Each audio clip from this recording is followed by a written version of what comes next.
Well, hello and welcome to the SPAG Dialogue, a series of webinars that aims to address relevant and current topics in the healthcare sector. With today's session, we would like to commence the COVID series. The coronavirus outbreak has heavily influenced news flow across the globe. Being a health communications firm, we understand the importance of effective messaging in containing a public health emergency and the critical role the media plays in this process. Therefore, the COVID series is designed specifically to inform and engage with members of the media fraternity and thought leaders in the healthcare industry to discuss the various aspects of the COVID-19 pandemic and how this is a call to action for more emphasis to be laid upon health as a news beat. Today's session is about battling the infodemic amid a pandemic, where panelists will share their understanding of the current global healthcare scenario from a communications perspective. This event has been organized by SPAG, a healthcare communications firm, in association with our media partner, Health Issues India. So without further ado, let me introduce to you our panelists. So joining us today is Chitra Subramaniam, founder CSD Consulting. She has over 3 decades of experience in the media in India and in Europe and has worked extensively in public health, including at the WHO. She's also the co-founder of the news platform, The News Minute. We also have with us Marc Chataway, who's joining us from the UK and Ireland. Marc is an expert in communications about health and medicines. He's the co-founder of BED CNC, Hideris, and also the founder of Health Issues India. Our third panelist for today is Aman Gupta, co-founder and managing partner of SPAG. Aman has nearly 2 decades of experience in communications across the Asia-Pacific region with a keen focus on healthcare. Thank you, Aman, Chitra, and Marc for joining us today. It's a pleasure having you with us. I would first, of course, like to begin with Aman and Marc to get your perspective on the current scenario from a communication point of view. You know, theoretically, a lot has been said about how we need to manage communication during a public health crisis in order to contain it. But in reality today, there's a completely different dynamic at play. Marc, if we can begin with you. Yes, Iknoor. I mean, I think there is. I think there's a good side and a bad side. I think the bad side, let's start with that, is really obvious. It's the politicization of this epidemic, which we are seeing around the world. That's a phenomenon that maybe is less pronounced in India than it is in the US, but we're certainly seeing in the US and in Europe and across Asia. The politicization of the epidemic, which I think is a bit shocking for all of us who've worked in public health for so long. We always think that in an emergency, politicians will probably do the right thing, and they're clearly not doing the right thing here. The upside, I think, is those outlets which have retained really expert science coverage must be congratulating themselves enormously now, right? And if you look at a publication like The Hindu, or if you look at the BBC, which has kept a team of science and health reporters, their coverage is head and shoulders above people who decided they would cut back and just leave general reporters to cover health issues. CNN is another great example of that, where they've kept a team of expert reporters and have really been able to seize ground in the media discussion. And finally, I would just say, before I came on here, I was listening to one of the BBC popular radio services. So it's not designed for an elite audience, it's designed to be a phone-in, basically. And they were discussing endogenous retroviruses, and they were discussing phenome and genome testing as a way of determining genetic propensity to be affected by COVID-19. And I did think to myself, this must mark a pretty fundamental shift in the way that media talk about health issues. A few months ago, I could never have imagined a popular middlebrow radio program using the phrase endogenous retroviruses, and people appearing to understand it.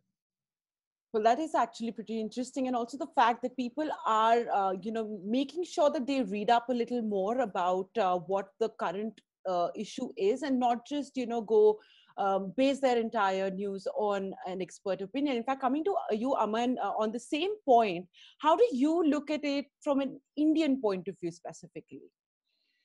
Well, I think, just extending what Mark said, while the publications who have always remained core with health as a subject and have individuals who have been covering public health for a long period of time, they are doing a fantastic job. But also, I think one key aspect which comes during a pandemic is the aspect of trust. If we right now try to look at doing any research to sort of ask people who do they trust when information comes in, I'm not really sure whether media would come at the top right now. And that largely happens not because of anything else, that just because the amount of information, the complexity of information, the amount of science behind this thing and demystifying the science takes a lot. And also the channels which are available through which the people consume, apart from the traditional channels which used to exist, which is the print media, the broadcast media, and I would say even the digital media has been now kind of a staple diet. But you have information which is being shared through different social platforms, and the authenticity of that sometimes gets is questionable. There are aspects which continue to, we as an organization is currently working with one of the large multilateral organization and just mining the different rumors and misinformations as they're floating in Asia Pacific.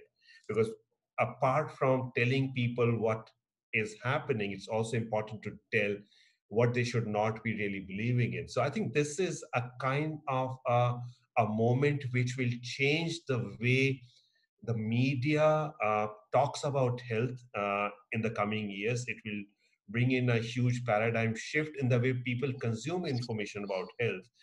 So I think that's something which is something quite interesting to look into. Right. In fact, just taking the cue from there, I want to come to you, Chitra, for your perspective on this, because this is something that we really need to talk about today. You know, health as a news beat has been extremely ignored. And this is not just in India, but across the world. We've hardly seen any focus being put on health as a news beat. And that today actually leads to credibility questions. You know, is the information out on the news credible enough for us to believe or not? And you've of course been in the industry for really long. How do you look at that catch 22 situation we have today? Do we believe what they're saying? Is this the correct information? Is it not? Yeah, thanks, Iknoor. Basically, I think there are two issues here. One is, of course, journalists are working under great pressure now because of the pandemic. And, one really can't blame them for what is called misinformation or disinformation, because I don't think it's intentional. They simply do not have the right sources. And let me give you an example that when the pandemic was declared, or the PAIC was declared, a few days before that, health reporters or people who are interested in health, which includes me, we started looking at all the sites, the normal sites you would go to, and these are international. I don't want to name them now, but people know which sites to go, and they were coming up with conflicting data.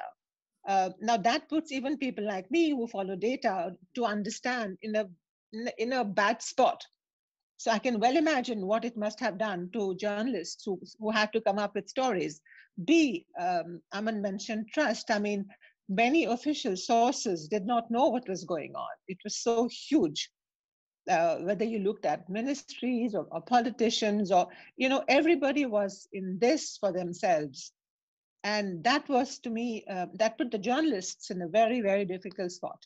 So for me, if there's going to be something that, I'm a proponent of having a health desk.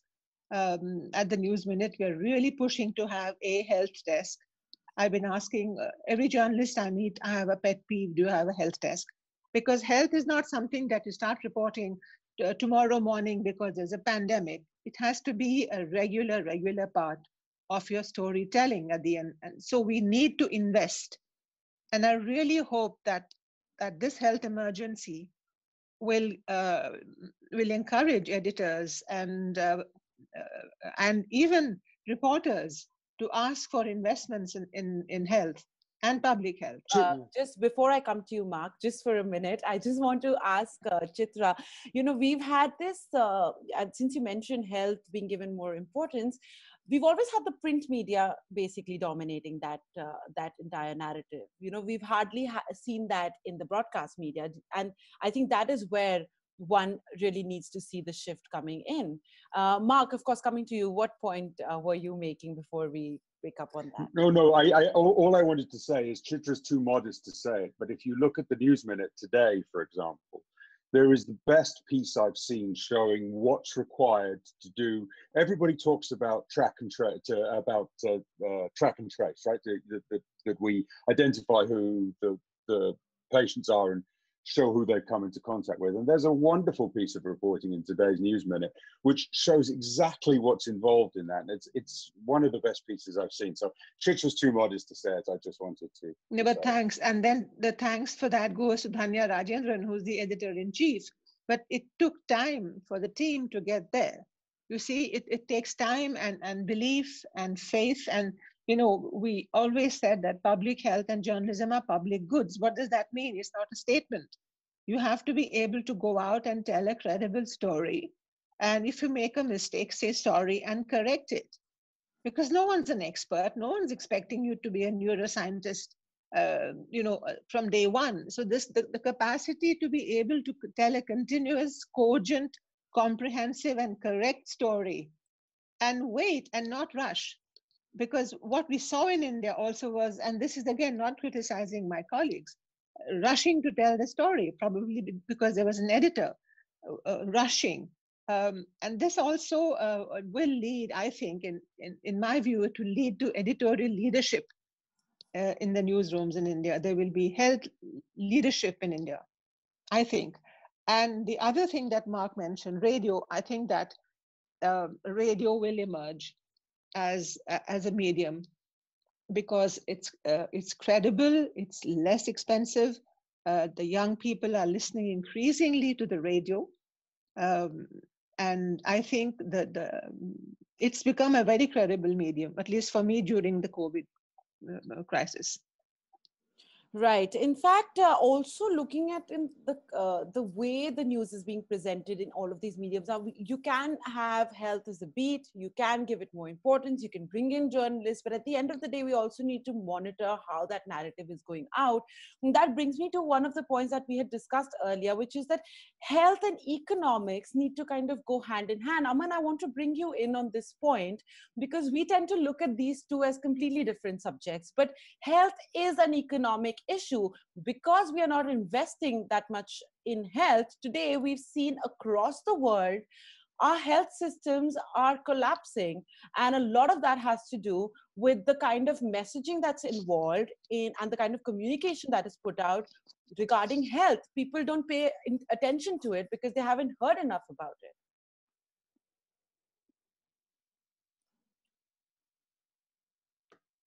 Right, Iknoor. I think what you're saying is something which has been in the ecosystem for a long time. I remember one of my first work as a public health communication person was in 2000, and we did a roundtable with Professor Jeffrey Sachs. I think he was one of the early proponent of how health economics are intervened, and this was done under the aegis of ICRIA.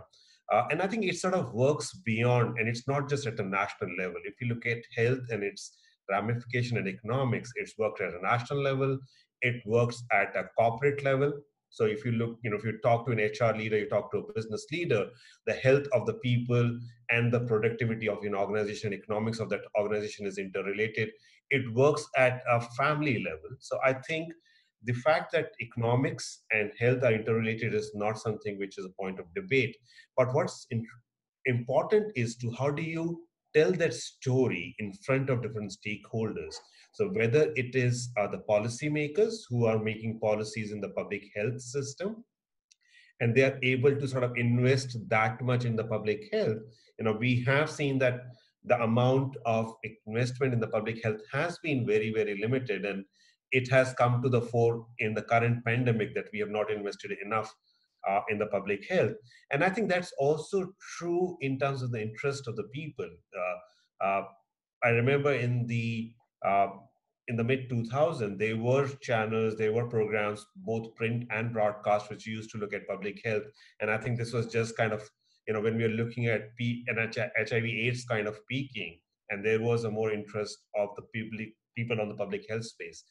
I think it will change now, but what's also important is that how the media is able to package this information in a way which is snackable, which is consumable for different audience, and they're able to show the impact it will have on their life, not just from the socialist side of it, but from an economics, productivity, and the business side.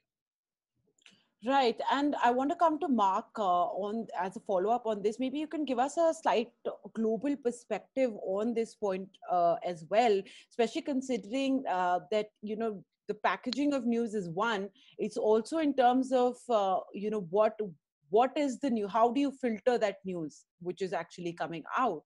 Who takes that decision and on the basis of what? Because today, I think with the pandemic, what it has exposed is that we are seeing, news channels, we're seeing newspapers, we're seeing digital sites pick up stories that might not be the main concern at this point of time. We have issues regarding PPEs, we have issues regarding lack of ventilators, we have issues regarding the absolute disproportionate figure of doctors versus the population that each country has. But these are not the issues that are being raised. We have a completely different narrative. So I think on a global perspective, what would you have to say on that? Again, on a global perspective, I suppose I'm more encouraged than discouraged. I think there's massive ethical issues that we as societies are confronting, right? About exactly what Aman was talking about. The economics, economic and health balance. So we've had this comforting idea that access to health is an absolute right. It clearly isn't an absolute right, because it has to be balanced against society's ability to pay for it. And we're confronting that now in the most stark way. And so you see this big divide in Europe, for example, between Sweden, which has taken the view there should be no lockdown, there should be personal responsibility, there should be advice about what you do to protect yourself, but business should proceed pretty much as normal. So shops and gyms and I think even cinemas are open in Sweden. Versus the approach that India has taken, the approach that Italy has taken, that the UK has taken, where we've had a complete economic lockdown with enormous damage. And it's not a question that either's right or wrong. It's a question that there are really difficult ethical decisions to make about who suffers, under what circumstances, how you weigh the immediate health harm of people contracting COVID-19 versus the long-term health harm of people being unemployed, people being desperate, people being more likely to be addicted. And I think overall, media has done a pretty good job of adapting to covering that. I mean, I agree with you, Iknoor, there is some really silly, trivial stuff that annoys me. But I'm quite encouraged that alongside it, we've had, I think, fairly sensible discussions of this. Because I'm not in India, my views of Indian media are probably a bit rosy because I watch NDTV on satellite or I watch TV18 on satellite. Maybe that's not typical. But I have seen some really very sensible discussions of this. So, yeah. And how do you think, Marc, that when we look beyond the pandemic, how does this actually lay out for you? So I think I think first of all, we're not going to look beyond the pandemic for a while. I think what's becoming clearer and clearer is that we're going to have to learn to live with this virus for at least 2 years. I mean, the most optimistic scenario, I think, is that we'll have a vaccine widely available in 2 years. And until then, we'll have better treatments, we'll have better ways of dealing with it, but we are going to have to learn to live with this virus. So I think there'll be a 2-year process in which the world realigns, and that will have all sorts of implications. It's difficult to predict now. But my guess is among them will be more self-care, So I think telemedicine will become absolutely routine. I saw that Niti Aayog has, I think, committed to 50% of primary care consultations in India being online by 2025. I mean, globally, that will be a phenomenon. I think people will be encouraged to take more responsibility for their own health decisions because they've had to during the pandemic, and that will inevitably apply to other things. You know, you make decisions about heart health all the time. Do I care enough to lose weight? Do I care enough to do my 25 minutes of exercise a day? So I think that will happen. And I think the media will have invested in health, and we'll see what we saw with the HIV epidemic, that they continue at least for some time to do much more thoughtful and in-depth coverage of health issues. I think that's what will happen, but we're at a very early point. Right. In fact, Chitra, you had mentioned this earlier, and I'm gonna take that on. Health beyond the press release, you know, how are we looking at the future of journalism? Are we going to look at journalists actually working actively in the health sector, getting their own stories, doing their own research? How are we looking to build that kind of a culture in the news system? Where, you know, one actually goes beyond the press release, does their own research specifically in health, and puts out the news. Yeah, thanks for raising that. Yeah, thanks. I genuinely believe that there are reporters who are doing that already. I think there are reporters who don't only work on press releases. I genuinely know of cases where they've done good work and the stories have been trashed at the level of the editors because it's not, you know, it doesn't get that many clicks or whatever. But to come back to the point about health, you know, when I used to work with Dr. Brundtland at the WHO, and her first statement was that health ministers are also finance ministers, or vice versa. Finance ministers are also health ministers. And if you're talking about a wealth of nations, you've also got to talk about the health of nations. And we're seeing now in the pandemic that one cannot be without the other, which means that your economy cannot grow if your people are unhealthy. And then to come back to the newsrooms and, you know, life beyond press releases, there is life beyond press releases. What is not happening is that they're not getting the right mentorship or the right lift from editors who don't understand the gravity of what's going on. Some editors do, we've spoken about them, others simply don't. Because this one's going to hit everyone, like, you know, it's, you know, I've written speeches like you can't leave anyone behind. Those speeches are over. This one is not going to leave anyone behind. We're all in it. So whether we like it or not, and as Marc said, we'll have to live with this disease for a while, and we'll simply have to figure out of what stories we need to tell. And there needs to be a serious discussions in newsrooms about how, because it comes not just into public health. I mean, there are issues of food, there are issues of procurement, there are issues of, you know, food chains. I mean, the entire economy of a country has been shaken by this pandemic.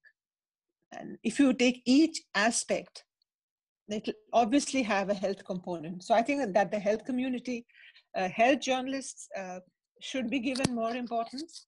And I genuinely think that even I see it in Europe, the health desk should not be, should definitely be encouraged. You should have entire health desks now. And that's not just in India. I think across the world, one needs that kind of attention to be given to health as a news beat. And Aman, like picking up from what we were discussing earlier, just to emphasize on the fact that a pandemic of this nature, COVID-19, is beyond borders. We have seen it spread rapidly in a way that many were not even expecting, which is something that we saw reflect on the news flow as well. We initially saw very little importance being given to it, and then suddenly that's all we're hearing about in the news. So do you think at some point communications from an organizational perspective, communications from the news perspective, all of that comes together to actually help contain a public health emergency of this nature? I think that should happen, and I think it will happen in the coming months for a couple of reasons. One is media does play a huge role in the way the social behavior is taken into account. So as Mark said, that we have to live with this particular situation now at least for 2 years and beyond. And if we have to go beyond that, there has to be a change in the way we live, both as an individual, as an organization, and as a society. And at that time, media would be the medium through which that social behavior change has to be brought in. And therefore, organization of different kind, both from a private sector and from a public, global, bilateral, all of them have to come together really to see what kind of future are we envisioning and what kind of a communication therefore needs to happen. I don't think any such situation has happened in the past. So there is not a kind of a template which exists. But if we just look at some of the past the challenges which we have in the public health and how it might have changed the society in a small way or in a particular smaller geography, we could look at modeling to see how it could emerge at a global level. But yes, organizations of all kind, both private and public, along with the media and the different other channels, needs to really come together as a cohesive ecosystem to see what the future may hold for all of us.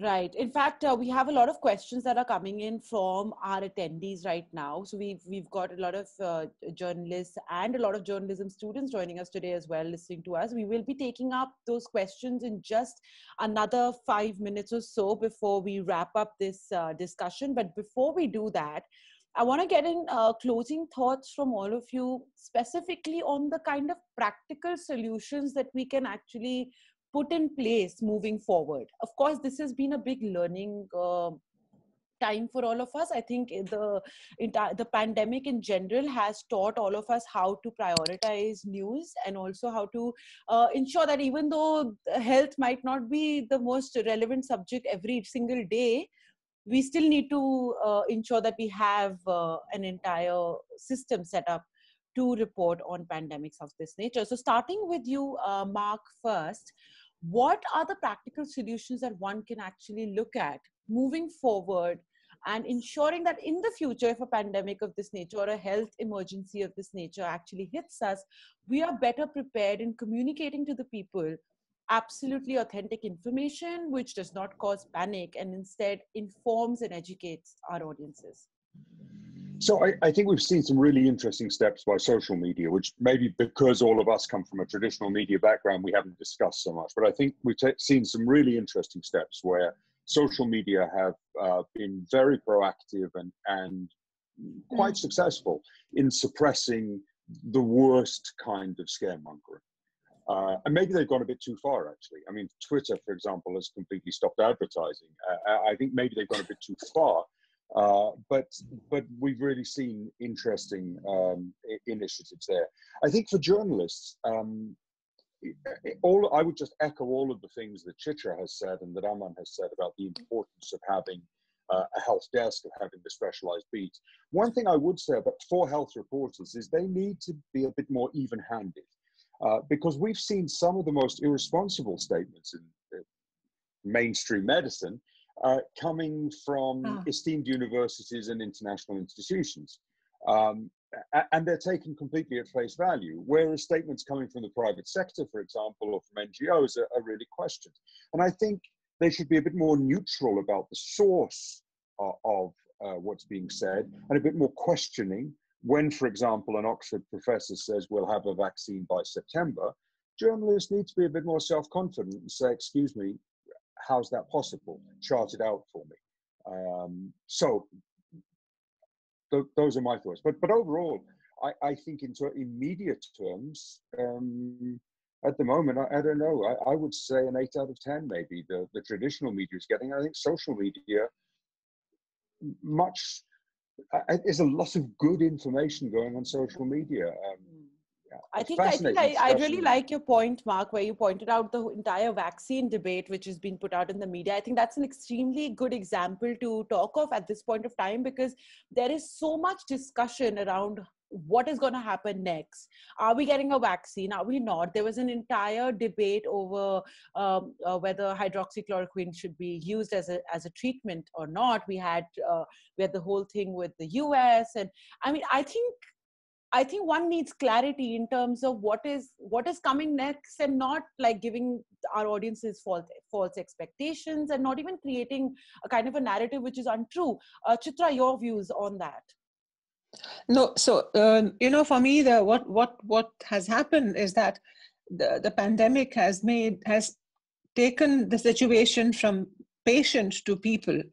We can all be patients, and that's a huge paradigm shift which we'll have to live with now, because this is what has happened.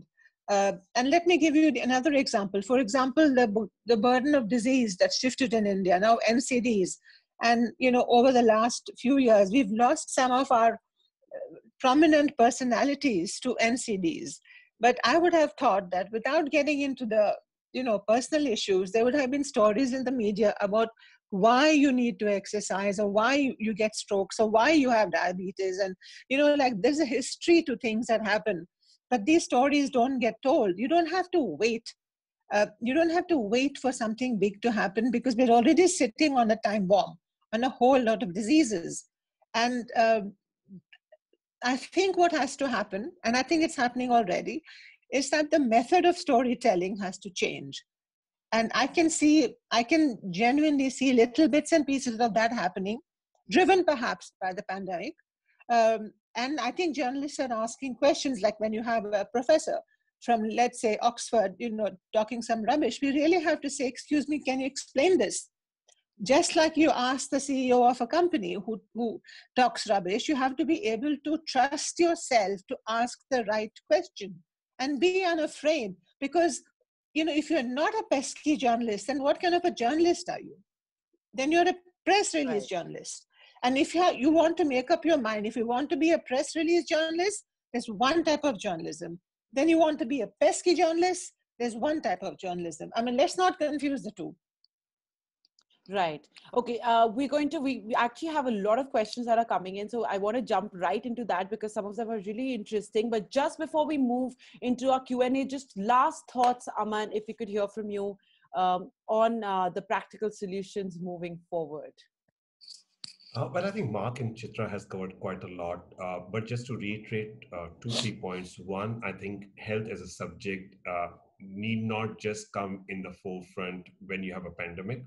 I think it has to be something which should be part of a mainstream conversation on an ongoing basis, because health is defining a lot which is happening, from economics to geopolitical to trade. Everything is sort of emanating from health per se. And the way health and technologies are coming together, and that's what the future would look like, it will be much more interesting. So it should be something which is an ongoing thing. I think the second part is in terms of, therefore having experts, the media should know, and if they do a sustained conversation, they will know really who the right experts are. So to the point which Mark said, just if you bring in or you parachute in an expert at the time when the pandemic is happening, you will find statements coming in which might make a very good copy, but it's not really something which is informative for the audience. So really having a set of experts who can really bring the right thing. So from an epidemiologist to, a molecular biologist. So there are a set of people, and they exist, across the world, whether it's India or you look at any other part of the region, those people are there, and then you need to engage with them on a much more regular basis. I think those two things, if we can add as a part of the learning curve, apart from what Mark and Chitra said, I think the role which media can play will be really impactful and interesting. Right, and very rightly said. And I think also just engaging with these experts and also knowing which expert to engage on which topic with. You know, Exactly. I think that is also quite important. So I'm going to jump right into the questions that we have now. I would just like to reiterate over here that all of our attendees can also raise their hands, and I will allow you to talk, so you can also verbally ask your questions from the panelists. But we have a few questions that have come in our chat box. So I'm going to go right towards them. We have Neha Pandey who's asked us, how can we foster a community amongst health journalists? Would you like to answer that, Chitra? Oh, yeah, absolutely.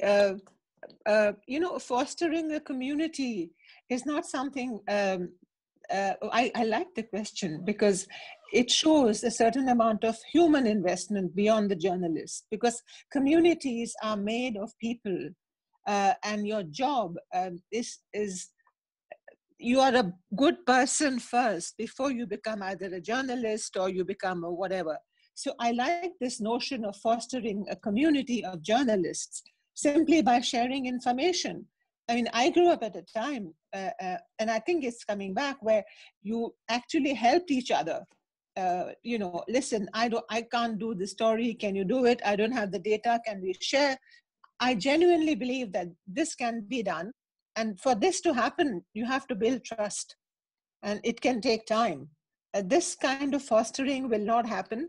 And I think when it is done, the nicer way to use, I mean, I would even use the word complicity, because sometimes you have to be, you know, you have to have that complicity where you have to be able to trick your editor, not trick in a bad way, but to pitch your story. So how to foster it? There is no mantra. But the only thing is, don't backstab, don't gossip.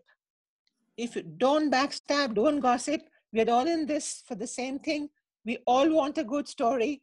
If your friend gets a good story today, doesn't matter, tomorrow will be your turn. But in the end, everyone will get a good story. Now, I don't know if that's answered the question, but keep the faith.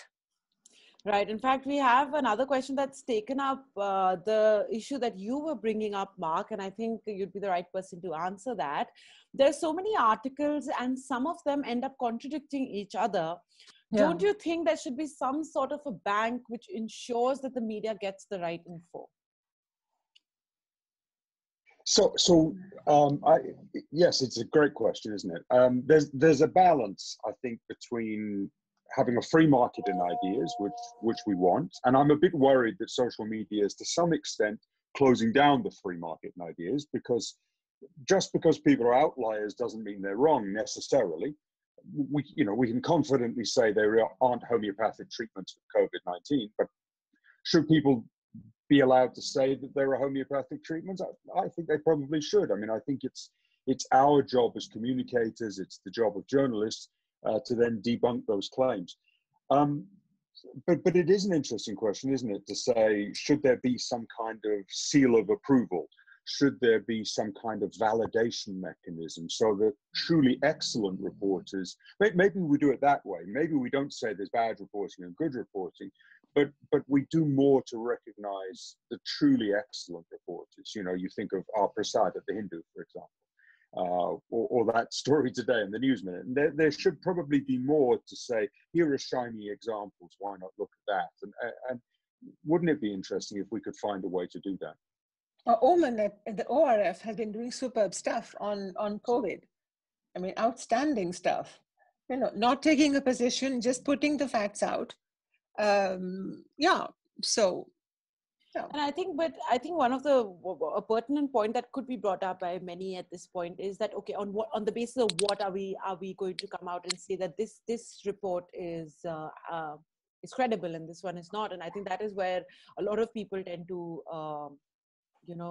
put their feet down and say no, but we've also based it on a certain research, and the other person says, but we've also based it on a certain research. And I think that's where we see conflicting views and conflicting stories coming in, and I think that is where one faces wait, here we are going from straight reporting to an analysis. So a straight reporting would have a few points of view even if you don't know, but you make sure that you've spoken to all the people concerned. But if you want to get into an analysis, then that requires a certain type of understanding, which hopefully you would have already had while you are doing your research or your reportage. I think what has happened, and this is what is scaring me, is that everyone has an opinion. People can't tell the difference between a news report and opinion and analysis, or just absolute rubbish. So nobody's asking you for an opinion on the vaccine. Just tell the story, damn it. Right. Okay, we have another question coming in, so we're going to go right to that. How are we looking at the global impact post the coronavirus outbreak, not just economically, but in terms of environment and culturally? Also, will the world witness a change? Will journalists have to evolve with that? Who would like to answer that question? I think I would like to hear all three of you talk on that, but I think then we could go on forever. So maybe, okay, Marc, let's take the lead from you on that. Right. Yes. Well, I look, I think this is a fascinating question because we have to be very sensitive in discussing this. Yeah. But there are positive outcomes to this epidemic as well as negative. And so we really do have to look at the balance. So if you look at air quality in India, if you look at the contribution to global warming, we've proved that we can cut fuel use by a vast amount and still continue with a lot of our global economy. If you look at what is it, on average, it's estimated that people who live in Delhi have a 9 years shorter life expectancy than people who live outside. Is that right? 9 years? Yes. And of course, air quality in Delhi is now within the WHO acceptable standards. So it's a very delicate discussion, but you do have to look at the impact in the right. Say, how can we make sure that when we do emerge from this epidemic, we emerge keeping the positives? I saw Milan is trying to do that, by the way. I saw that Milan is trying very hard to make sure they don't go back to pre-COVID traffic levels. Right. In fact, this is a very interesting question that we've just got in. In India, the information is largely being controlled by the government. There are daily press briefings where official numbers are being given. And we do know that most questions go unanswered in these briefings. Should journalists also rely on crowdsourced information to track the numbers and details as this disease progresses? This is coming from a journalist right now. Aman, would you like to take the lead on that? I can see that you want to answer it. Well, I think it's again is a matter of a perspective here. On one side, I think it's important to have a singular flow of information specifically related to the extent of the pandemic, and I think the government would be the right place to give that information out. Also, we know that the statistics and the system to look at data collection in India has been very limited. So they have also sort of used this last couple of weeks to scale themselves up to see how they can collate information. And there might be issues where the information which is being shared is not the most, I would say, current, or it may not have taken into account everything. But the fact that the government is ensuring that there is a consistent flow on a daily basis, something which we do need to appreciate. I think there is a missing link in terms of the questions not getting answered. And I think that's an area where there has to be a mechanism for a two-way conversation between the government and the public. Media is just a kind of a medium through which the two sides needs to communicate. And the government needs to realize that this is the way they can probably, help people come over the fear. They need to know what the future looks like. Because currently, there is a huge uncertainty, and that uncertainty sitting at home could really lead to a lot of scare and fear and, other issues which the people might be facing. So while I think the data coming from one source is okay, and I'm sure the government would be working to make it much more robust in the coming days, because it's important for them also to take the decision based on the data as it's coming in. But I think there is a need for the two sides to, to communicate, because that's what will ensure that the public at large is aware of what's happening. Right. Chitra, you had, yeah, I have a view on that, and I'm, and my great diplomacy comes into work here, and I can see Marc smiling. See, governments will do what they have to do. They will tell their own stories, and it's important for journalists to figure out, what's going on and dig and do their own stories, and they don't have to be at loggerheads. That's when you become stupid and insensitive. And good journalists know where to look, how to understand, how to consume, how to rectify. There will always be a government position in any country, in any situation. But is that the right position? So you can't just have a story which criticizes the government because it's the thing to do, or praises the government because it's the thing to do. I mean, you can disagree. You can disagree with the government while you think the government can be doing 10 good things and 10 bad things. But if in the case of once reporting, let's say no one is answering the question, is it genuine that they don't know? But any good journalist can figure it out. It's what's going on. The other thing that you asked, and I think Marc answered, was this is a time of great uncertainty. And I do know for a fact that a lot of journalists are losing their jobs. I have no way to even say how this is going to impact, because these will be the sad stories in the media about who stays, who goes, and I'm not sure it's based on merit. Right.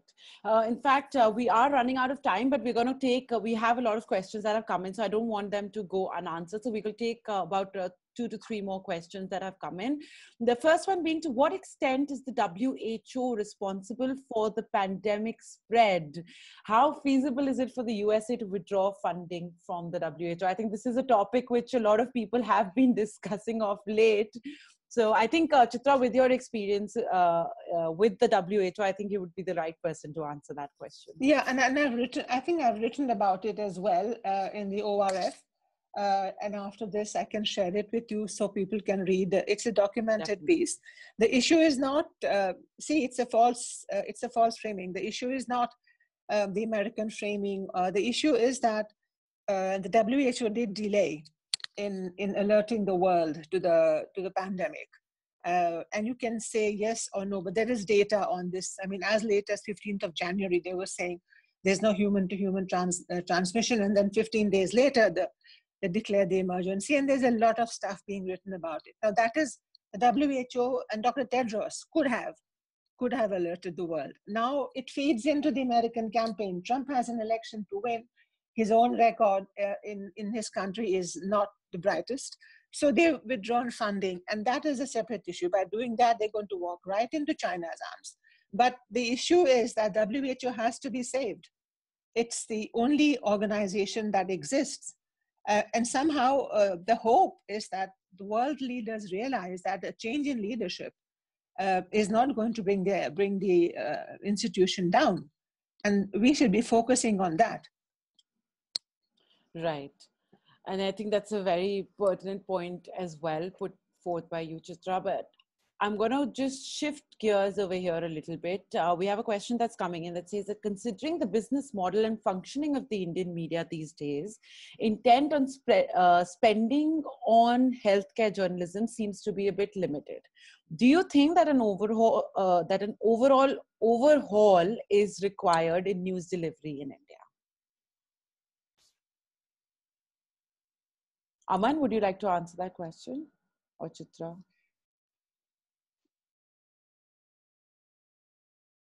Can you just repeat the question? I will be happy to take it. Yes, considering the business model and the functioning of the Indian media these days, the intent on spending on healthcare journalism is very limited. So do you think that an overhaul is required in the news delivery system in India? Well, I think finally media also has to run as a business, and there has to be a mechanisms for them to monetize and how they're able to run it. And there is an aspect of editorial side of it, and there is a side of the marketing side of it. They have been doing pretty well till now, but in the recent past, we have seen that there are issues. So largely which came in because there was a more of a social media, the information being shared through the digital channels. So there was a movement which has already started, and I think it has to continue. So the media houses has to really look at what the future may look like. How do they need to look at what kind of an investment needs to go in? It's not always that you need to make big investments to, run with a particular beat. So you may have to relook at how do you produce content and look at the cost of the production per se. How do you disseminate that particular? And also, I think this is the time when they need to also look at how do you partner with other organizations to build, uh, co-create content, which could be then monetized without really reducing any kind of an editorial dependence on that part. So it would need a lot of change if media needs to, go beyond. These are challenging times, and once we are, kind of out of it or start to recognize the way to live with it, media also has to figure out how to live with a post-COVID world. Right, that's absolutely true. In fact, there's a question that's kind of links to what you've just said. There's a question asking that do stories on health issues specifically that are put out in the media, can they influence geopolitics? Shall I jump in on that? Can and they should more, I think, is the answer. So I think health issues clearly do influence geopolitics to the extent that we talk about aid flows to Africa. We talk about the impact of neglected tropical diseases. I think, though, what this pandemic has shown is that they should have much more of an influence on geopolitics, because the global economy depends, we have realized, in a way that wasn't evident to us before, on the health of the whole of society. So I think before there was this tendency, at least quietly, to say, well, the health of productive people in rich countries matters a lot. The health of older people who are less productive, or the health of people in less rich countries, maybe somehow matters less. What we know from this pandemic is that actually we have to have a pretty universal approach to health if we want to protect the global economy, and indeed if we want to protect one another, because we now live in such a globalized world that what happens to unemployed people in India has a direct and almost immediate impact on Europeans and Americans. So I think health reporting will have to do a lot more to make clear those interconnections in the future. Absolutely. In fact, I'm going to wrap this very fascinating discussion on that point. I think we can go on for as long as we want, because the issue is never ending. And I think we have questions coming in as well, but a lot of them have been answered in the course of this discussion today. So before we wrap up, I just want to first of all say thank you to all the people who've joined in today and listened to this fascinating discussion. I hope we could answer all of your questions through the discussion today. And last but not the least, thank you so much to our panelists. Thank you, Marc, for joining us from the UK. Thank you, Chitra, for all those insightful views. And thank you, Aman, for those valuable opinions of yours as well. I hope we can look forward to a better future in terms of health journalism. And I hope that things will evolve for the better in that zone at this point of time. Thank you so much for this fascinating discussion, and goodbye. Thank you. Thanks, Iknoor. Take care.